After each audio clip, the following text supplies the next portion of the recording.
Hello everybody and welcome back to World of Warships Legends. My name is Spartan Elite 43 and tonight I bring you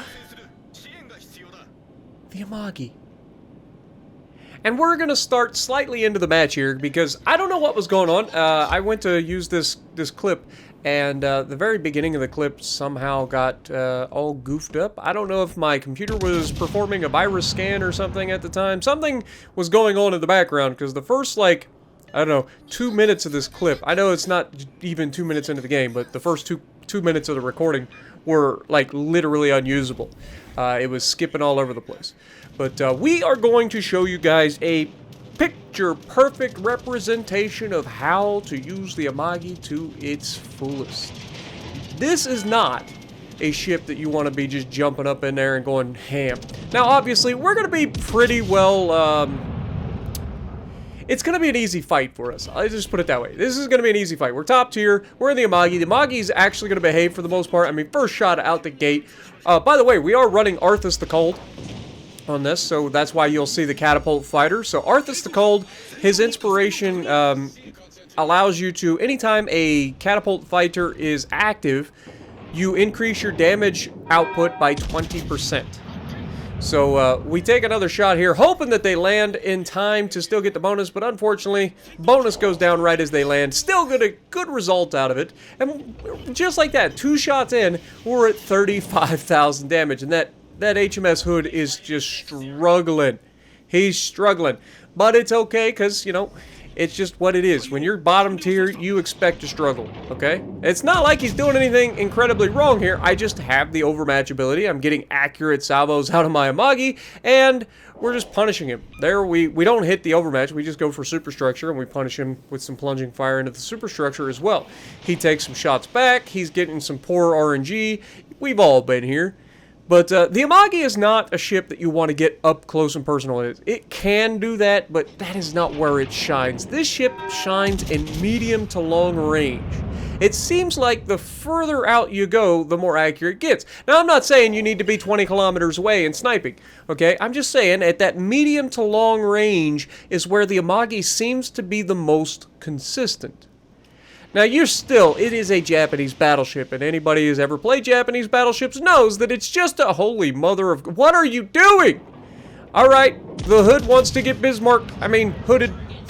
So he goes broadside, and fortunately for him, we don't get the best RNG. We only hit him with 4 shells, but still enough to slap the shit out of him. And I am really hoping that we can get these guns loaded. Now, one good thing about the Amagi, it has decent reload. It's not crazy good, but it's solid, especially considering these are 410mm guns. They're slightly larger than the Iowas, even if they aren't 50 caliber barrels. But we do get another shot off. Unfortunately, I don't think we actually land any hits on the Hood as he gets behind the island there. He gets another shot on us. Not that big a deal. We noticed that the Gneisenau is pushing in, so we're going to get ready to take a shot at him. But look at the minimap. This is the part that people just do not do in this game. It drives me bonkers. Look at the minimap. There are multiple ships going through the middle of the map, including their destroyers. Right? We know this. So we're going to help the teammate by taking out the Gneisenau. Then we are going to counter-rotate and go back to defend the cat. This is something that nobody does right in this game. Very few good players out there actually pay attention to the minimap. Good players actually pay attention to the minimap, but I'm saying very few players out there are good and pay attention to the minimap. We all struggle with getting tunnel vision occasionally. Like, it's a thing, it's going to happen. But paying attention to what the enemy is doing and putting yourself in position to catch them in their faults, at their weakest points, that is the key to playing battleships. This is what most battleship captains just simply do not do well. So here we've got the Hood coming around the corner, not paying attention to his minimap. Broadside to me, I take everything he's got, but of course in true Spartan fashion, we leave him with just enough to get away. Or at least for the moment. As soon as I get loaded, it's not going to be the case. He's not getting away much longer. But unfortunately, our carrier comes in with a full squadron, and he's got torpedo bombers, and let's just say that there's nothing that this hood can do.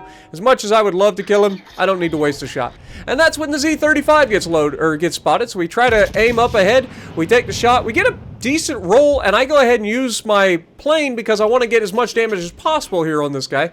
And unfortunately, we only get 3 overpins, sorry, and only take about 5,000 damage off the guy. But we're at 89,000 damage, and we are in a perfect position to take advantage of everything that the enemy is doing here.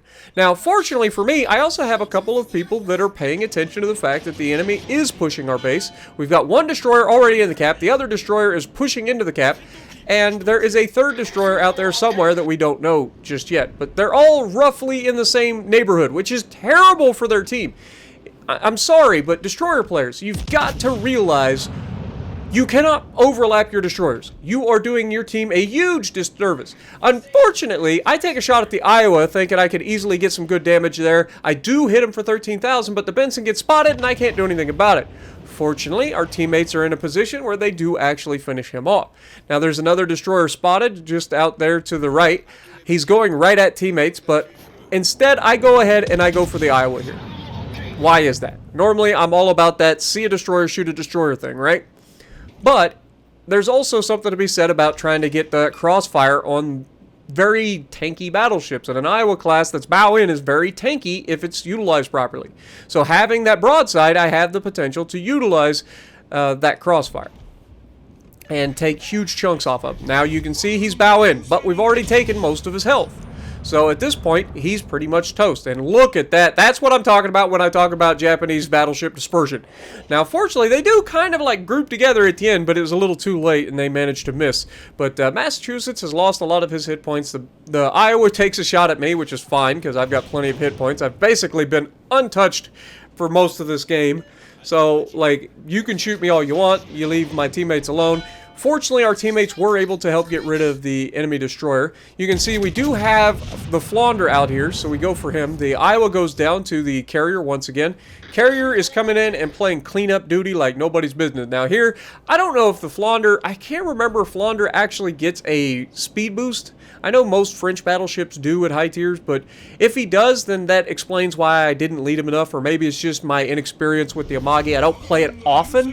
So sometimes you just forget how slow the rounds are when you're used to American 50 caliber main guns and say the Iowa versus a 45 caliber gun on the Amagi. So a little less muzzle velocity, takes a little longer for the shells to get target. Makes sense, right? But you can see I'm a little behind the 8-ball on this one. Just a little behind. But you can see we do have the Massachusetts out here. We're already turning our guns. And you can see with the reload mod also, actually, I lied. We apparently do not have our epic reload booster or epic reload mod on this ship, which is weird because I'm pretty confident I put it on all of my high tier stuff. But either way, we take him down. We're at 128,000 damage. He takes a shot at us, gets one overpin for 1,300. I'm putting myself in a position to catch the Flounder as he's coming out, and then I look at the minimap and realize he's turning to go back the other direction. So we're going to go ahead and start rotating the guns to the right. I go ahead and lock my guns over there so that while I'm turning, I can just look around and my guns will continue to turn to that side of the ship. And we're just doing a little bit of sightseeing here. There's not a whole lot I can do about this, but we're going to immediately turn back, put ourselves in a position to keep this crossfire. We don't want to follow our teammates. What's the point of us going all to the same position?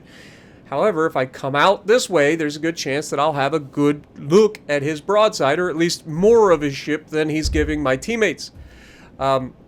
We still have 2 of our 3 destroyers. We have our carrier. We have lots of battleships. We have completely raffle-stomped this team. Shocker, I know. It's one of those situations where the enemy was way too aggressive. They put themselves in really bad positions to where we could just surround and kill them. You get caught in what we call a kill box. Like, it's what flanking and crossfires are all about. You catch people in a kill box, right? So what that means is you've got multiple people in multiple different angles. You can't angle against everybody, so somebody's going to have a good angle on you. And I don't care how good of a player you are, if you get caught in that, you're not long for this world. There isn't enough RNG on the planet to save you if you put yourself in a situation where you are surrounded on all sides. It's just the way it is. You guys saw my Schlieffen video. We did an amazing amount of damage in the short amount of time we were alive, but inevitably we went down and we didn't kill any of them. Why is that?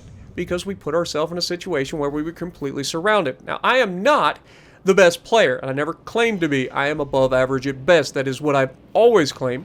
But I am good enough at the game to recognize advantages versus disadvantages. I still make the same mistakes everybody else makes, but I don't do it as often as most people. And then when I do, I'm able to learn from that and try not to replicate that in the future.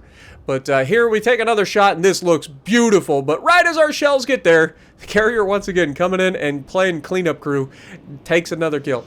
I don't know how many kills this carrier has at this point, but I feel like we've had a couple of kills that were just yoinked away from us, where the carrier gets the kill. And I don't really care. Kill's a kill. Secure the kill. Get rid of him.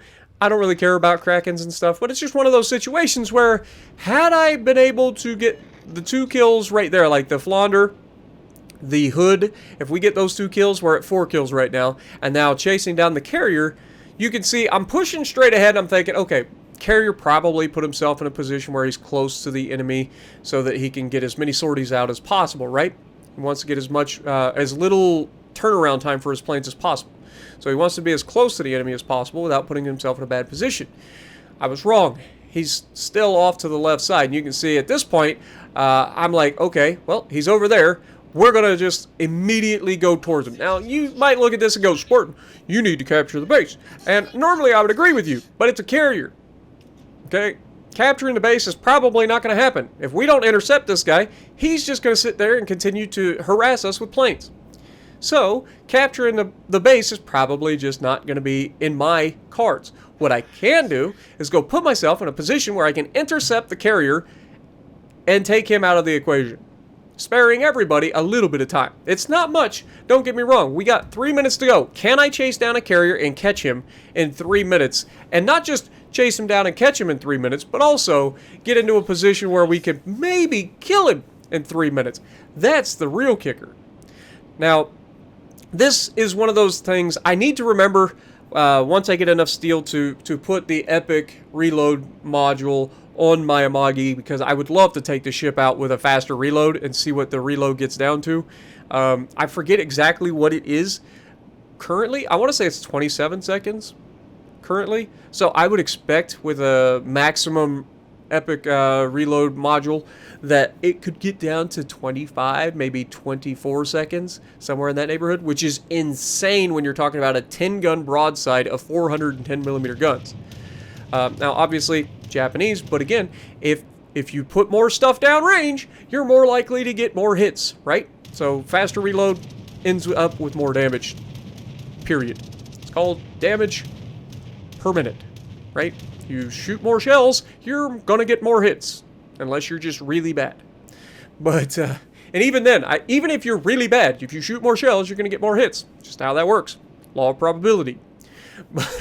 But here you can see we did do the right thing. We caught the Pobeda pushing. He's trying to run away. He's like, I gotta survive. And at this point, I'm salivating. I'm like, I've got a broadside of a carrier at less than 13 kilometers. This is the perfect range to yeet this Pobeda into oblivion, banishing him to the Shadow Realm. First shot out, blam! First Citadel. That's just one Citadel. God dang it! Curse you, carriers! Why do you get away with this? It shouldn't happen. It's like when you shoot at a carrier and you shatter on its deck because it has an armored deck, or it's, you know what I mean? It's something that shouldn't happen. It is literally the biggest ship on the planet. I understand why they have like armored decks and stuff, but at the same time, in the game, like, it's just so dumb. Like, they're the sneakiest, biggest ships in the game, and they have the largest impact without putting themselves in any danger whatsoever. So when you do get a chance to kill them, you should just be able to kill them. Period. They're basically defenseless once you get into this position, so they should die very quickly. They shouldn't be protected by overpins and all that. They are literally the largest ships on the goddamn ocean. There shouldn't be overpins. But I know they don't have a lot of armor, but still, it's annoying. But front guns go out. We get another Citadel. We got less than 20 seconds left. We get another shot out. Can we finish him? Come on, Spartan. It looks good. Shot out, and no, we leave him with just enough, and the Shikaku comes in and yoinks the kill again. Now, obviously, I don't think we would have got another reload off, so he dies. That's all that matters. But that Shokaku got at least 3 kills off of us.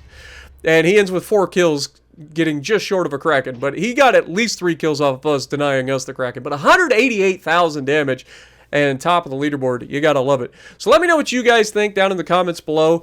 Do you like my experimenting with Arthas the Cold, getting that extra damage? Would you like to see me put the epic reload module on this thing and see how it does? And if you do, punch the like button, leave a comment below, subscribe to the channel if you haven't already, and as always, I will see you in the next video.